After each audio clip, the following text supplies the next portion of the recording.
Part of the game of power consists not just in what you do, but what you don't do, what you do not let yourself get dragged into.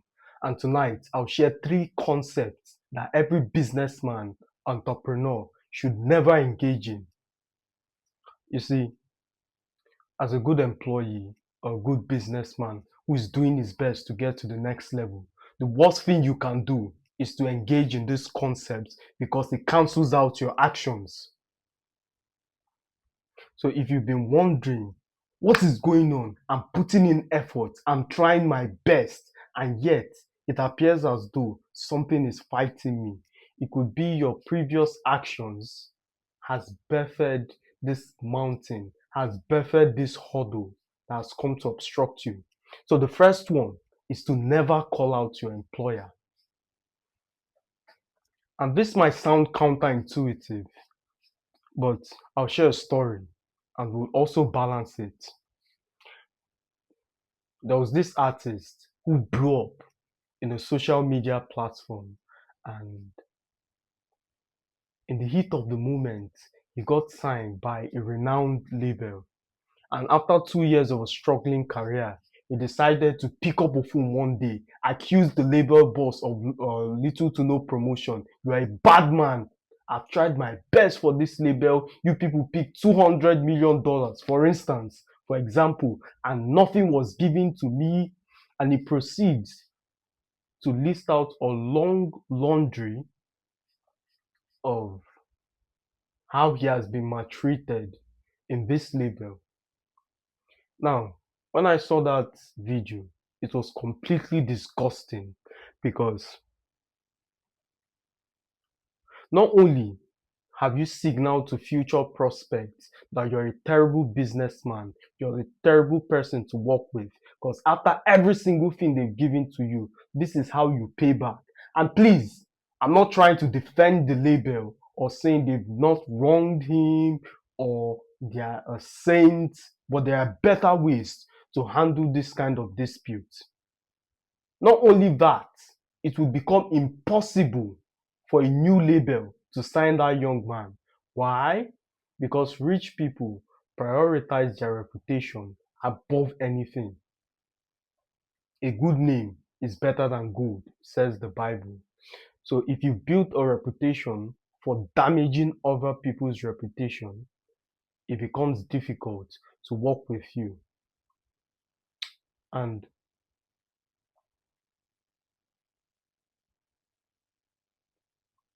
in fact, by putting out those tweets, for instance, ah, you people got $200 million, for instance, and nothing was given to me.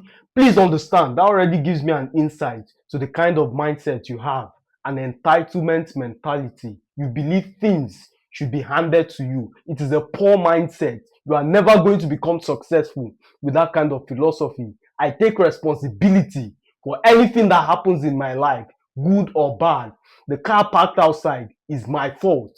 If I lose money, it's my fault. If I go outside and it's raining and there's no umbrella, it's my fault. Every single thing that happens in my life is my fault, not someone else's.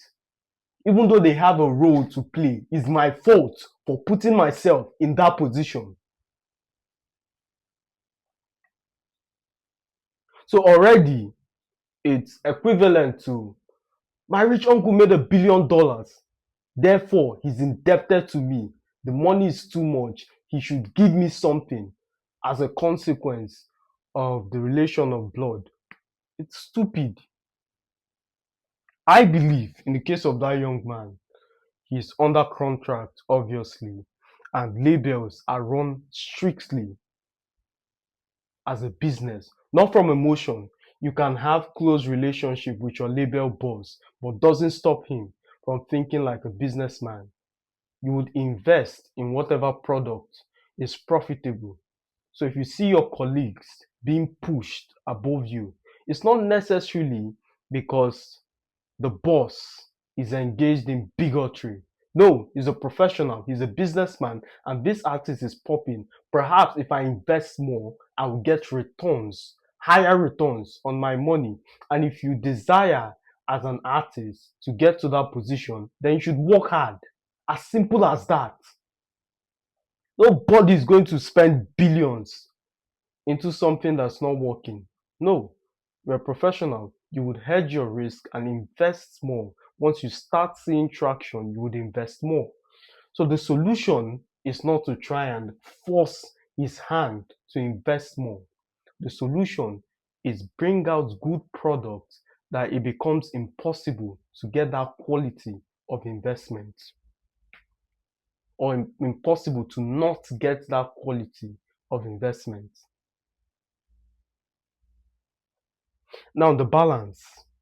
It's not always wrong to call out an employer if there has been some form of sexual misconduct as a lady, somebody used this position to engage in some kind of contact, or he forcefully imposed his sexual will upon you. In fact, I think that's a fine situation to make that video. There's nothing wrong in that. Anybody who leverages his position for sexual misconduct is disgusting. You should face the gallows. It's disgusting. And I tell my team all the time, especially the leaders, never you leverage your position to engage in some kind of sexual contact. It is disgusting. Which leads me to number two, sexual misconduct. Every quarter or 6 months, but it's a periodic meeting I have with my team, the leaders, captain of industries, and I always teach never to engage in any kind of sexual contact with employees. You know why? It dilutes your aura. Not only does it dilute you, but the quality of your leadership is truncated.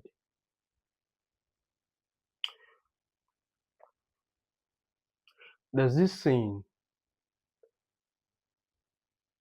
we know when the lady is intimate with the boss. Why is that the case? It's not necessarily because the two are terrible at keeping secrets, but women are not competent enough to handle or to balance a professional relationship with that of a personal one. So you're most likely going to get disrespected in front of colleagues, in front of subordinates, and she gets away with it.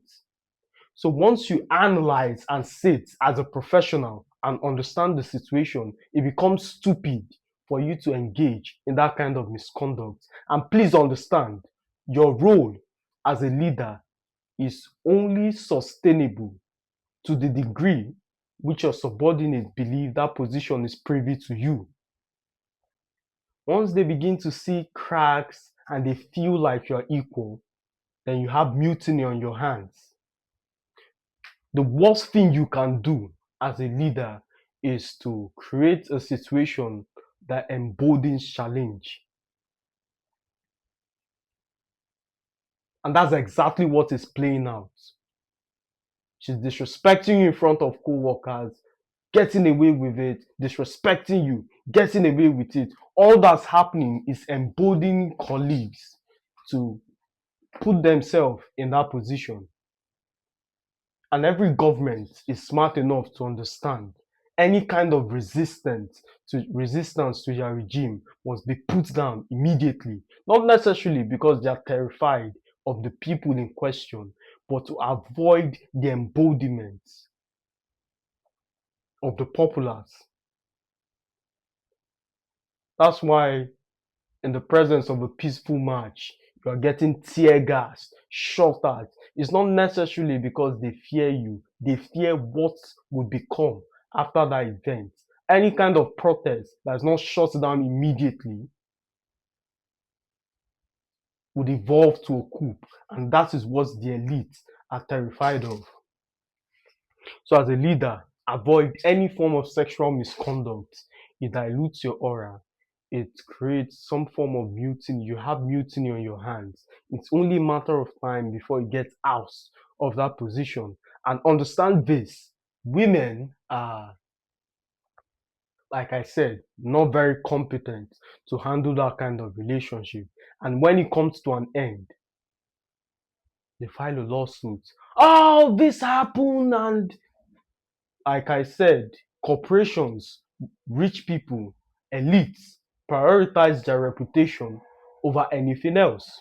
As long as that lawsuit has been filed, good or bad, guilty or not, you're going to be ousted of that position. They are going to fire you. They are going to offer some kind of deal. So currently, your life is in jeopardy. Your wife is threatening to leave. Take the kids, take the house, and every single thing you worked for decades is about to implode.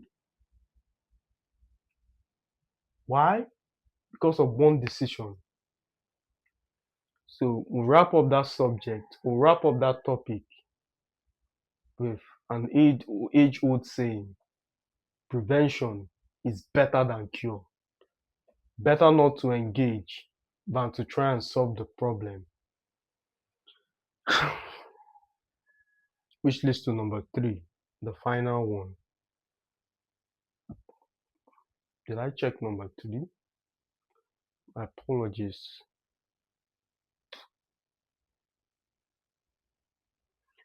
My apologies. I do not script my content, so some of this goes over my head. It's a word I would never say. Excuse me.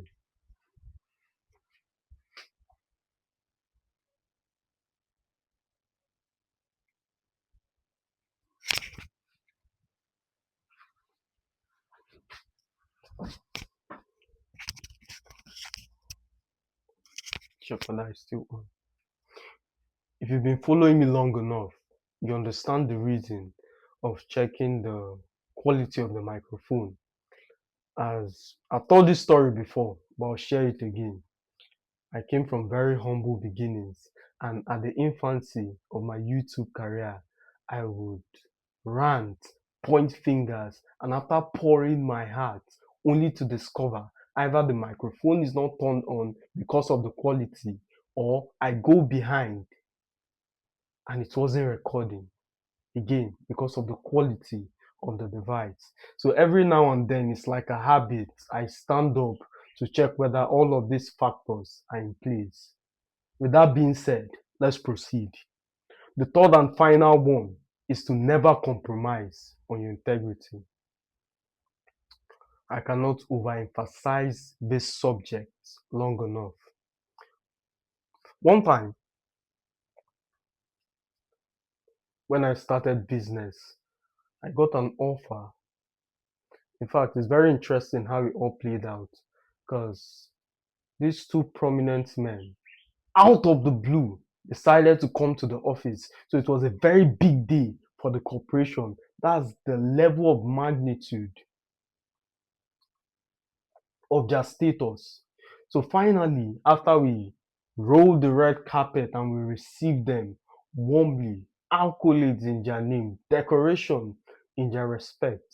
So finally, we sit down together, share a couple of laughs, and they made this proposition. They said, you know, we would like someone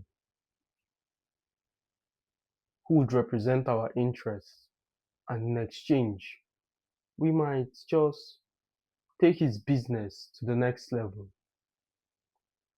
And this, you know I'm capable.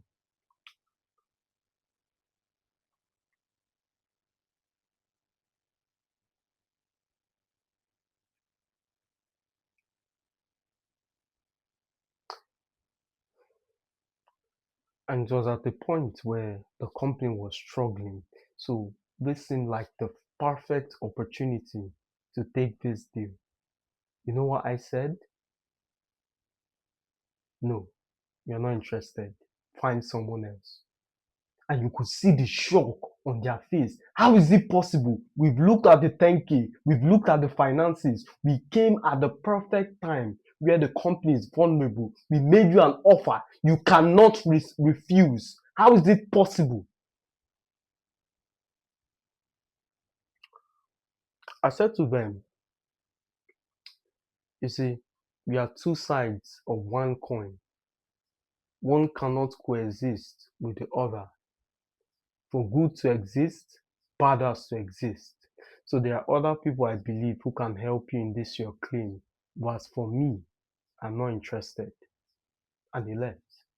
Years later, I would come across one of them in the middle of a business deal that had to deal with someone who is integrous.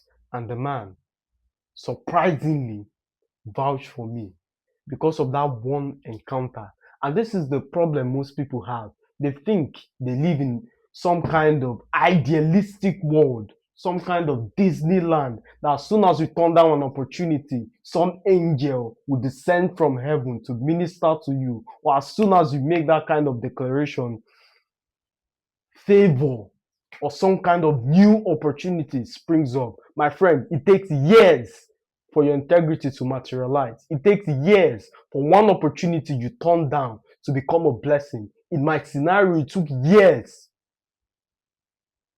for you to profit. In fact, when you make those kind of decisions, is a clear invite for more problems.